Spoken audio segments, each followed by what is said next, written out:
Assalamualaikum warahmatullahi wabarakatuh. Madayawag maayong adlaw kaninyong tanan. Magandang araw sa inyong lahat.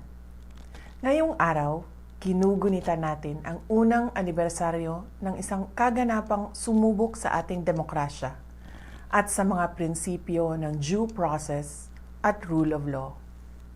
Ang naganap na extraordinary rendition o kidnapping kay dating Pangulong Rodrigo Duterte ay isang seryosong paalala na ang batas ay hindi dapat ginagamit bilang sandata para sa politika o personal na interes. Ang pagyurak sa karapatan ng isang individual sa pamamagitan ng mga irregular na proseso ay hindi lamang pag-atake sa katarungan, ito ay hamon sa ating pambansang soberanya.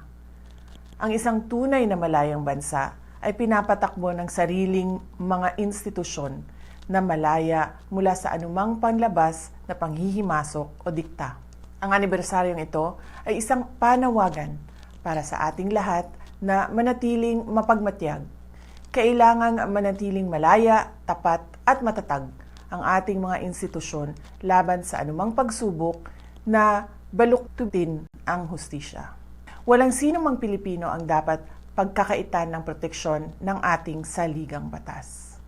Sama-sama nating itaguyod ang isang Pilipinas kung saan ang batas ay kalasag ng katarungan at ang ating soberanya ay iginagalang ng lahat. Patuloy nating ipaglaban ang dangal ng ating bansa. Mahalin natin ang Pilipinas para sa Diyos sa bayan at sa bawat pamilyang Pilipino. Syukran.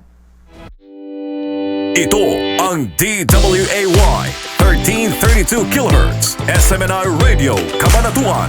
SMNI Radio.